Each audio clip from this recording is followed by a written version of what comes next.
Hi, and welcome to another episode of Living in Tulsa, Oklahoma.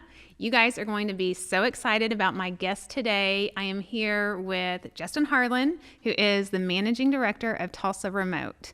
And we are so happy to have you today. It's good to be here with you. Thanks for thinking of me and the program. Absolutely. I mean, I get call after call from people that are hearing about Tulsa because of Tulsa Remote. And so to have you on here, it's really good. So, I'll get a lot of questions answered, and I know a lot of the viewers, will find this so valuable. So to start, let's just talk about how Tulsa Remote is an amazing program. How did it get started? Yeah, so the idea was born in 2018, actually. Mm-hmm. So we just celebrated 5 years as a program. Really, originally, it started as an effort to bring in talent to the city that we knew wasn't here, which was primarily knowledge working jobs. So Tulsa has often been a city that's reliant on oil and gas, and that industry is obviously a roller coaster ride in the best of times. And we really knew that in order to be competitive for the future, we needed more knowledge workers here. And at the time in 2018, there were the majority of remote workers were knowledge workers because it was a far more rare thing for somebody to be working remotely. And so we extended this offer, which was very unique, which was, let's pay you $10,000 to come live in Tulsa for a year as a remote worker. And our hope in that extension of an offer was to get a lot of knowledge workers here to the city to help build up an economy that was resilient for the future. And in doing so, we had about 10,000 applications that happened almost overnight. And we selected 70 people in that first cohort that moved here in 2019 to be a part of Tulsa Remote. So that's a little bit of the origin story. I'm sure we can go from there in terms of growth and everything, but that's really how things got started, just an effort to bring folks here to be a part of building our talent workforce for the future. So when you say a knowledge worker, will you expand on that a little bit? What is a knowledge worker? Yeah, so really just jobs that can be done that are primarily, based on the knowledge as opposed to hands-on skill set. Things that typically we see within the tech industry or skills that are going to be transferable in the tech industry. So less physical, more white collar as opposed to blue collar, things that we know will need to be a competitive city in the future here in Tulsa. Okay, that's exciting. So you said there were 10,000 applicants, started with 70. How has that evolved since 2018? Yeah, so we know that in 2020, everything changed for all of us, right? And the joke I like to tell is that everybody watched the Tiger King Netflix documentary and said, was that shot in Oklahoma? I need to move there and be a part of that, But in reality, every job just kind of had to reconsider whether they had to be in an office or not. And so many folks either were forced to go to remote environment or had to then kind of over time choose whether that was something that they could do in the long term sustainably. And so programs like ours just boomed. In 2020, we had 20,000 applications. We had another 20,000 in 2021. Right now, we're seeing about 8 to 10,000 applications a year consistently. So in 2020, we had about 380 members that moved. 2021 was about 950.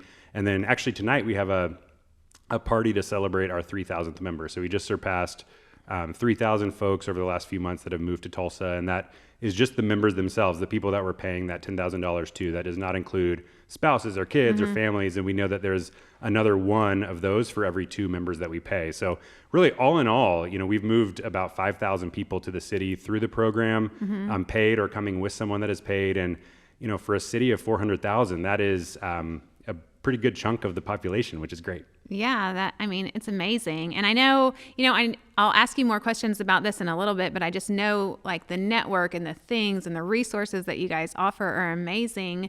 But as far as that number of bringing however many applicants, how do you guys decide that number of how many you'll accept each year? Yeah, it's rolling. So you can go online right now and apply. We're considering applications every single day. We have a team of people who review those and are really looking for folks that have 2 different aspects of their background. One, we want folks that are going to contribute to the economy. So the average salary within the program is about $100,000. Okay. People that are not reliant on that $10,000 in order to make a living, but really using that as a means to move across the country and kind of pick up your life and go somewhere new. So people that are ready to contribute to the economy, but also the community, looking for people that have a track record of getting plugged in, that are not just looking to move and sit on the couch and, take the $10,000 and leave after a year, but really see this as an opportunity, not only for themselves to get involved and invested in a new place, but also to make the place that they leave better than they found it. And our hope is that we keep people around forever. We've seen a really great retention rate of about 90% beyond that first year. And we see about 75% of anyone that's come since 2019 is still here today. So we know that Tulsa is super sticky. It's a very easy city to sell, and we have a great time doing it. Yeah, you guys do a phenomenal job. I am a fan for sure. And the resources. So I know when I talk to people that, have already been accepted in the Tulsa Remote Program or are researching it, I'm like, you are so lucky.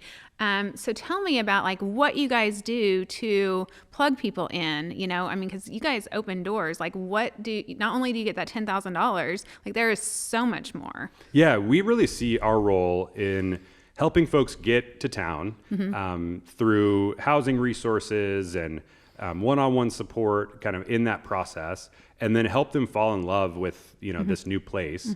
But ultimately, we state on day one, we do not want them to need Tulsa Remote in order to love Tulsa. And ultimately, I think that does a disservice to what the city has to offer. And so the analogy we use is kind of like when you go to a store and buy a goldfish. They put the fish in a bag for you, and then you take the bag home and you put it in an aquarium. The fish is still in the bag, but you have to set the bag in the aquarium so that it can kind of get acclimated to its new environment. And then over time, you cut the bag open and the fish swims out, and it's not like shocked, but it can swim freely with other fish or whatever fish do at that point in their lives. But that's really how we see our role. We help them get to town. Maybe they still feel like they're in that bag for a little while, but ultimately our hope is that they're swimming freely. And we do that through one-on-one touch points in those first 90 days. We believe if we can get somebody sitting down with us in those first 90 days and learn a little bit about who they are, what they care about, how they want to contribute to the city, then that's only going to lead to those, days after 90 becoming more influenced by, organizations and people that align with what they care most about. And so we do that. We have Slack, which is a really great way online to connect with folks based on passions and interests. So after somebody becomes a member, they have about 250 Slack channels where they can connect with others that share their passions or values, and kind of look even based on like the ages of kids, find other people that have, those shared interests. And then we do 5 to 10 events every month that we try to make those unique, not things that people could access on their own in the city, but really ways in which folks can learn more about those organizations and people across the city that are making a real difference, and find ways that they can plug in themselves. Yeah, so there are like a lot of nonprofit, a lot of networking opportunities, empowerment as far as like entrepreneurial, and like several avenues of those, correct? Yeah, we certainly can't take credit for all of the entrepreneurial stuff that's happening in town right now, but there's a lot of it. I think Tulsa is unique in the sense that it has ample resources to support entrepreneurs right now. We know that Tulsa Remoters, about 1 in 5 of them are interested in starting their own business someday. And so what we do is just kind of take advantage of the resources that exist and find those that are interested in going down that path and help the marriage come to life. Yeah. Now, as far as funding goes, tell me about how Tulsa Remote gets its funding. Yeah. The primary funder is the George Kaiser Family Foundation, and that's who started the program and will always be the primary funder. We also had some legislation that passed at the state of Oklahoma, actually coming out of the pandemic, that kind of emulates Quality Jobs Act from the 1990s that tried to incentivize companies to bring quality jobs to the state. And if they did, they would get a reimbursement or incentive from the state government. They replicated that to include remote workers. And if a proxy organization like Tulsa Remote brings a remote worker to town and they stick around for a couple of years, you can actually be reimbursed for their employer tax dollars up to $10,000. So we now qualify for everyone that we bring to town that's a W-2 worker, and there's some caveats, that I won't get into because I don't want your viewers to fall asleep on me. But basically, if we are paid for success, if people stick around, we can get up to $10,000 for that person, which will allow us to free up the Family Foundation's money for other organizations, and also help grow the program and pour resources into it through the state. So really a great model of private-public partnership, which is like the private dollars took the risk, tried something new, and now we see it working, and how can the public come behind that and support it for the long term? That's so exciting. And I didn't realize that last part. So that's fantastic. George Kaiser, that foundation, he is an amazing human, obviously. Yes. Everybody thinks that, like, what a person. But switching gears a little bit, other states and cities have come to you guys to replicate. Am I remembering correctly that like Harvard has done a study on, the Tulsa Remote? So I mean, what is being done here is amazing, right? Yeah, I mean, I'm a little biased, but yeah, I would say so. I mean, we've really built something that I think surpassed anybody's expectations. And then after the pandemic, folks started realizing like, oh, this might be a marketable niche audience. And I think the combination of that paired with remote workers realizing I don't need to pay, $4,000 a month for a 1-bedroom home in LA when I can live anywhere. I mean, that really opens doors for places like Tulsa that wouldn't have been opened otherwise. So I think it's really a combination of a lot of things. There's about 70 programs like ours now across the country. There's multiple programs like this in Oklahoma even. Everybody kind of has their different spin. There's a lot of advantages to being privately funded, so we can grow, and no one else is near our size. So being able to grow at the pace that we want to and help our staff support that growth in real time. There's a lot of advantages to that. And then I also believe, while other cities have replicated this or tried to replicate this, there's really nowhere like Tulsa. I mean, I always tell people, if this program was started 20 years ago, let's assume even that remote work is what it is today, 20 years ago, Tulsa would not have been ready. And I don't think it would have been as an attractive of a place as it is today, because, if we're out there encouraging people to move here for $10,000 and it's what Tulsa was in 2004 when I moved here, I just don't think the level of attraction and the willingness to go would be the same. Tulsa really is on the precipice of something big, I think. I mean, we have a lot of amazing things happening in the city, and I think Tulsa Remote has certainly played a role in some of that growth, but it's also, I think, just benefiting from a lot of amazing things that are happening, in real time. Yeah, definitely. Yeah, I think people are blown away when they realize everything that Tulsa has to offer. A lot of people that I talk to, that are relocating, they're like, Oklahoma, and just, they have this, very rural sense, cowboys and all that, which there are, but there's everything. It's very culturally diverse and we have so much to offer. Do you guys have something that people are surprised about often, like when they, when they visit Tulsa? Is there anything that just comes out like over and over that they didn't expect? Oh yeah. I mean, it's crazy the conversion rate that we have of people that, get into Tulsa Remote and then ultimately make the move is like twice as high if they come and visit, because it just totally blows their mind in terms of what they had in their head living in LA or San Francisco or New York, and then what they actually experience when they're here on the ground.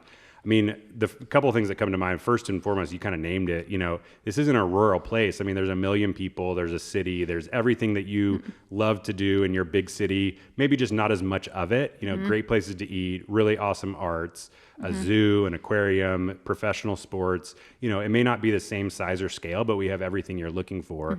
And then I think the other thing is just the diversity. I mean, I think living in one of the big hubs, I think Oklahoma is often portrayed as a place that has one very specific type of person with one specific way of thinking. And that's just not what Tulsa is. I mean, there's, whether it's the way in which the state even started before the state was with the rich American Indian history or Black Wall Street, or even just the ways in which, social justice organizations are coming to life today across the city. I mean, to me, there's one of the beautiful things about Tulsa is just the diversity of thought and the way in which we can all kind of get along through agreement and disagreement and understanding. And that plays a big role in, I think, what the city is today as well.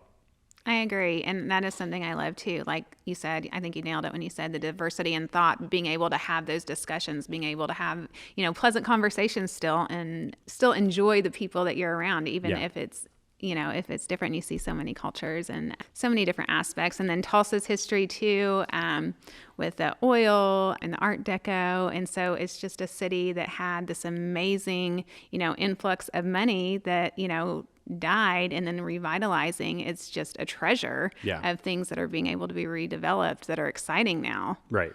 And I think all of that also, like there's a moment over the last couple of years or 5 years, 10 years, where you see, acknowledgement of Black Wall Street and the race massacre, and also not with that just, talking about the terrible thing that happened, but igniting hope for rebuilding what once was and inviting people to be a part of that. And I would say that's one of the most consistent things we've seen in some of our applicants or folks that want to come and move here is a desire to be a part of rebuilding something that once was and bringing that entrepreneurial spirit, whether they have a job or have a side hustle or whatever else, but bringing that with them and knowing that they're playing a role in that recreation, I think is incredibly inspiring for folks. Yeah, that's very inspiring.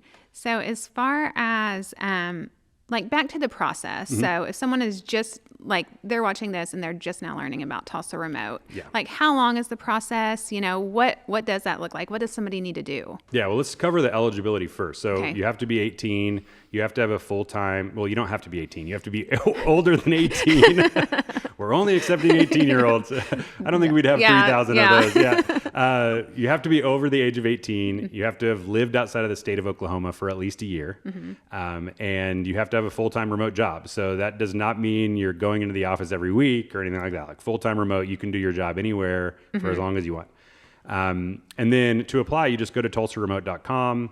You'll see the buttons everywhere. We cover the eligibility requirements there too. But once you apply, we review your application. And then if you do get invited to an interview, you'll do a 20 to 30 minute interview with a team member where that's on Zoom. You'll get a chance to know them and ask them questions about the city as well. We'll get to kind of check that the stuff you put in your application is accurate. And then typically within a couple of weeks of that, you'll get an invite to come or a declination email. And then you have a year to move. So once you get that news that you've gotten in, you have a year from that date to make the move to Tulsa and make this your home for at least 1 year. So you're signing a 12-month agreement. And then during that decision period, you're also welcome to come and visit Tulsa. We pay actually up to $500 of reimbursement for travel costs for you to come and visit. Because like I said, we believe if you come and visit, you're going to love it and you're going to want to move here. So we're kind of putting our money where our mouth is on that front. And then we work really hard to get you plugged into the city, like I mentioned, and really hope that you stick around beyond that 12 months and continue to find ways to love, the city that has moved you here. So did I hear you correctly that really from the process of starting and filling out the application, you will know something in 3 weeks? Yeah, it's usually, let's call it 2 to 6, depending on how many applications we're getting in that week. Yeah, It just kind of depends on the demand at the time. Is there a certain month that is busier? Does it fluctuate by seasonality? It does. So typically summer months are busy for moving, but then pretty consistent. Honestly, our application volume is really heavily dependent on big media hits. So, if we get a big national media piece, that will definitely increase our application numbers during that week, which makes a lot of sense. That's typically the biggest variable in terms of, how many people are applying. And to clear something up for me, maybe as a real estate agent, they have to be accepted to Tulsa Remote before they can start to look at housing, right?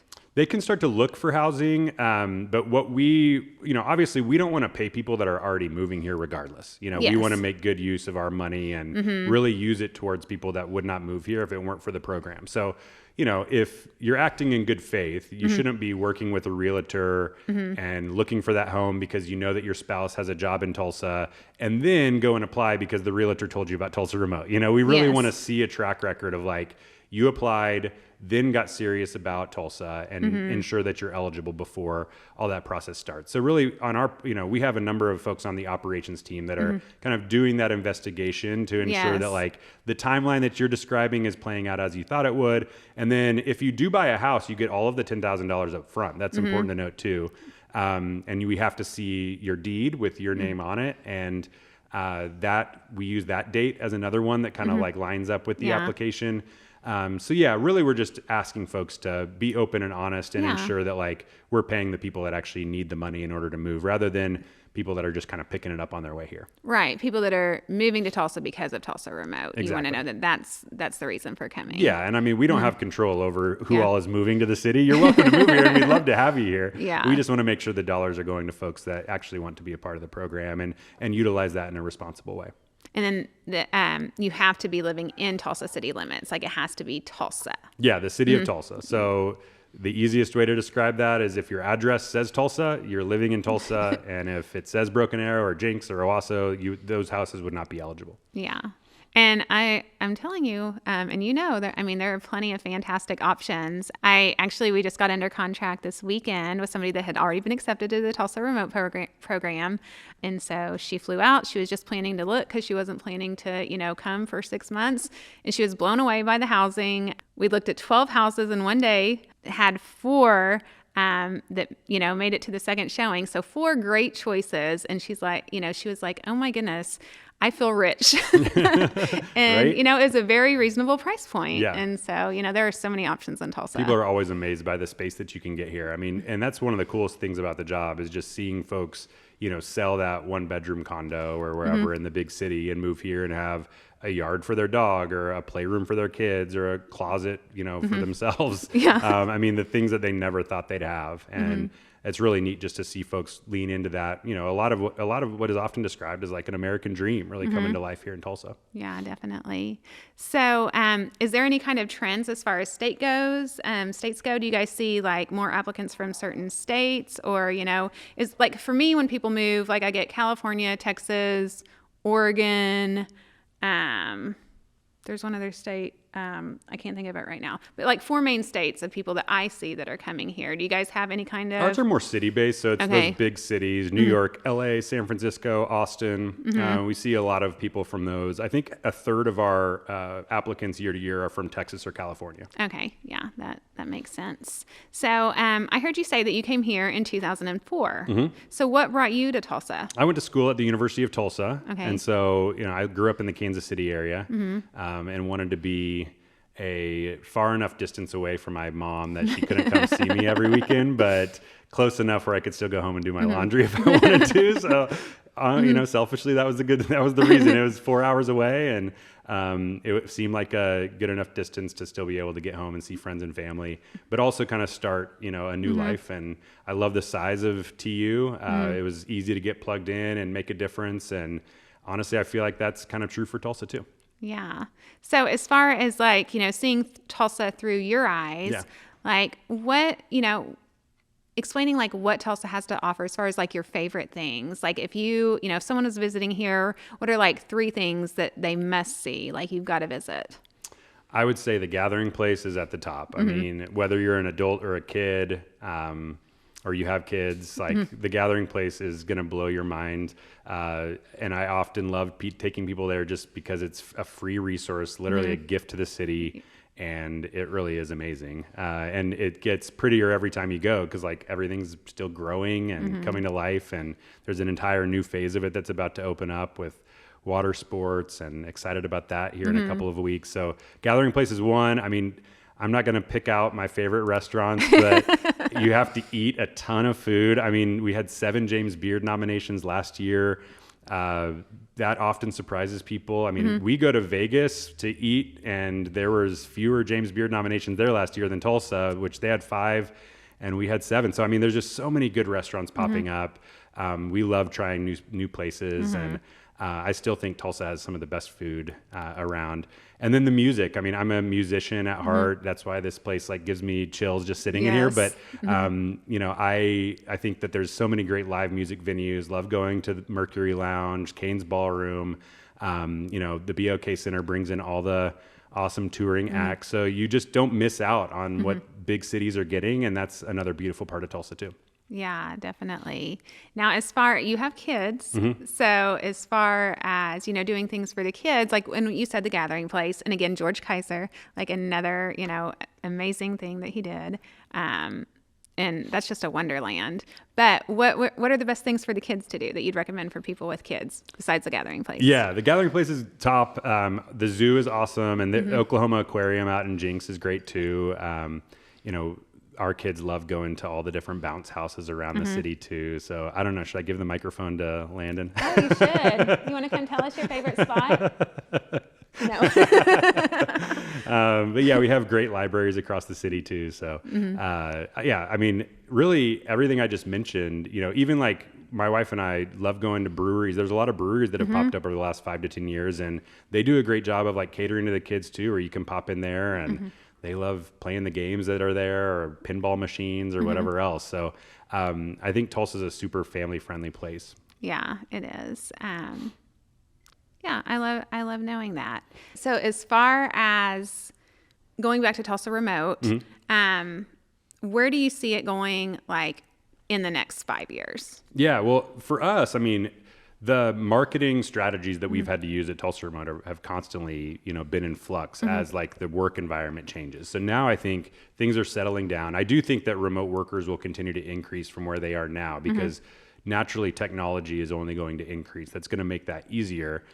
So figuring out, where our niche audience is and continuing to find them is a big one. We also are trying some new things. So like this October, we have launched a new program that's called Tulsa Bound.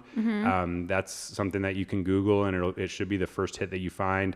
It is for digital nomads. So it's a growing community of people that are just always on the move, that may not be willing to commit a year to Tulsa, but we're inviting them to come and stay with us for a month. And we have some housing set up. We have 12 spots that we're launching this to start with. People are actually paying $2,500 for that month for all housing, co-working space at 36 Degrees North, and then access to all of our events at Tulsa Remote. And then each week has a different theme. So like food and mental and physical health, entrepreneurialism. So every week has like a different focus. So Tulsa Bound is like the first week of October through the first week of November. That's something new that we're trying, which obviously has natural kind of correlation to the people that we're targeting for Tulsa Remote too. And then we're also really thinking about, like, in the midst of a remote work world, how do we help people learn how to be good remote workers? And so we're tapping into like some of the nation's best and brightest remote work leaders to come in and help our folks learn, and really considering what might it look like for an aspect of the Tulsa Remote program to also be learning how to be a remote worker, and might that attract employers to send their employees here and kind of experience what Tulsa has to offer. So always new things that are being cooked up, and those are a few of them that we have on our mind that we can share right now. That's exciting. What's the most exciting part of your job? Probably just meeting new people and helping them see the beauty of this place. I mean, for me, it's like always fun to know, like, I know what Tulsa has to offer. I experience it, and maybe even sometimes take it for granted. Yeah.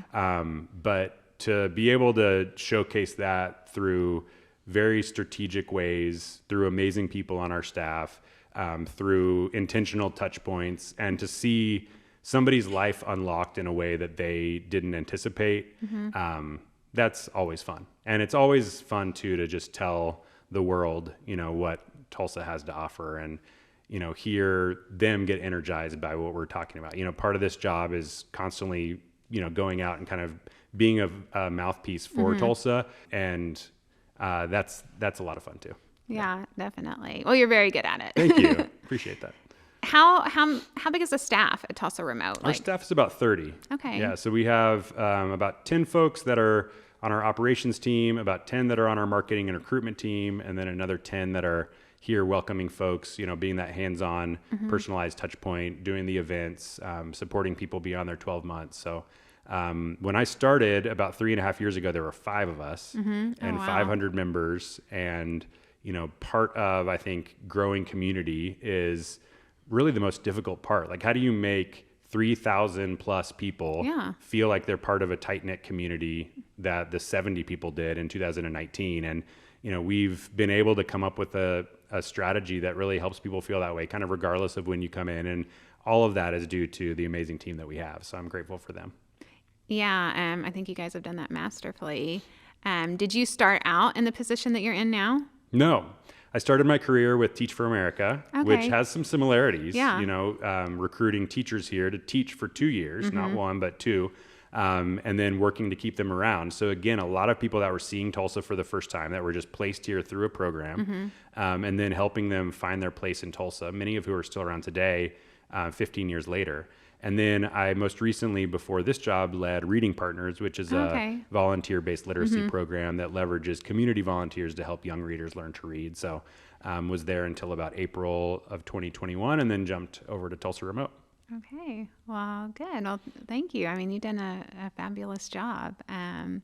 So is there anything, in this podcast, we do talk about the good and the bad. Yeah.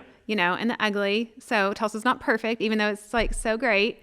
But if you had to say like the negative thing about Tulsa, or, things that are like the cons, what are a couple cons that people, moving from, the Tulsa Remote, or, that people give you feedback about Tulsa? Yeah, I would say transportation, public transportation is one. Obviously a lot of that is going to be justified by just increased population, but transportation and then kind of consistent construction across the city is always kind of a butt of the jokes. Yeah. And then I've been married for coming up on 14 years, so I haven't experienced this, but the dating scene is often something that we hear about too.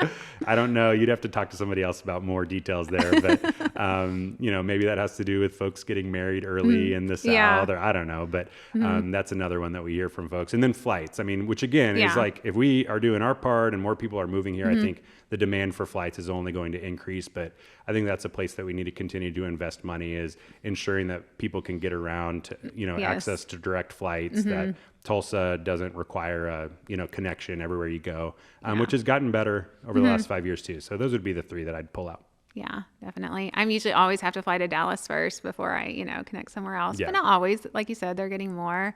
Okay, so in like closing notes, like what do you want to close with about Tulsa Remote? Like, I would say that if you apply to Tulsa Remote, you are signing up for something that's bigger than a program, and it's bigger than you. Like if you're just looking for the money, this is not a program that's for you. If you want to come and be part of a program that's helping you get plugged into something bigger and make the city a better place, then we welcome you to do that. We're looking for folks that are ready to contribute, that are ready to give what they've got to offer to leave a mark and legacy in a city that is on the precipice of something big. And the cash might get your eyes or ears, but ultimately we're looking for folks that are committed to something much more than that. And I think we've had an awesome opportunity to do that with over 3,000 people, and we welcome people that want to be a part of what's happening here in this great city, and really consider it an honor that we get to do that with so many people. That is awesome, and such a good ending message. And yeah, I wish I could be a Tulsa Remoter. Just move away for a year. Yeah. All right. Well, thank you for coming on. It was a pleasure. It was so interesting. Yeah, so thank you. Good to meet you. Yeah, thanks for having me. Uh-huh.